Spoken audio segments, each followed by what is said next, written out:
Okay, Pastor Jim, you might say, don't you remember this is Lent, when things are a bit more sombre and quiet? So why, oh why, are we placing party favours and hats beside the cross this week? Isn't a party out of place in the season of Lent? Aren't we meant to give up on fun and our favourite foods and refreshments this time of the year? Well, let me try and tell you why we have these party favours. This coming Sunday, we're going to listen to a well-known and much-loved story that Jesus told that includes a party.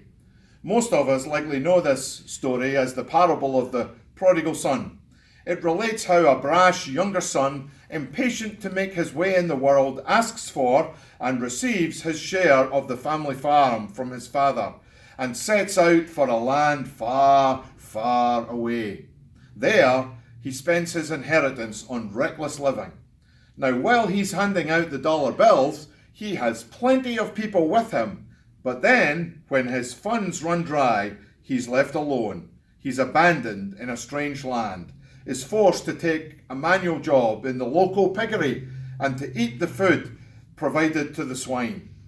After a time, he comes to his senses and returns home, hoping to at least get a roof over his head.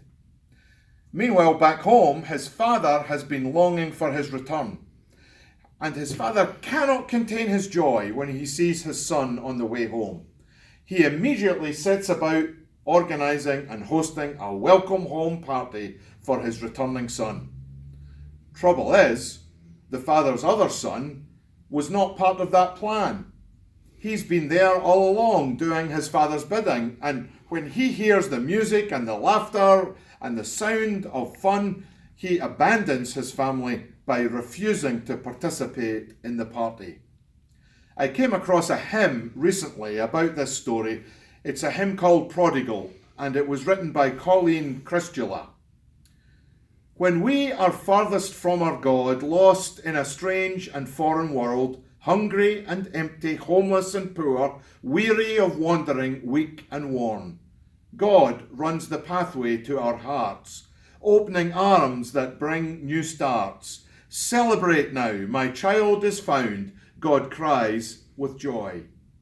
When we are tempted to deny God's grace to others we despise, when we cry out unworthy, unfair, that such a sinner has a share, God seeks us in our righteous pride, pleading with us to come inside. Celebrate now, my child is found, God cries with joy. Hope is our God who welcome brings, music, new sandals, robes and rings. Grace is the table set for the feast, offered to all from great to least. Love is forgiving when we stray. Love is affirming when we stay. Celebrate now, my child is found. God cries with joy. At Faith Presbyterian Church, we do believe that Lent can be and is a party in which we can be cultivating and letting go, when all can discover, experience and respond to God's welcome. As the hymn puts it, celebrate now, my child is found, God cries with joy. That God has a true welcome for all of us.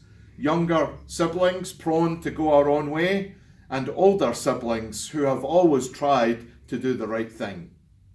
And so you can come participate in the party of God's welcome at our Lenten Lunch and Learn on Wednesday at noon, and also at our Sunday service at 10:30 a.m. That's when the community that is Faith Presbyterian Church gathers to worship God. And in that community there is a place for you. There's the place as we allow the story of the prodigal to fuel our imaginations, to cultivate our sense of gratitude, and to let go of selfishness, so that we might be yet more aware of God's welcome to us all.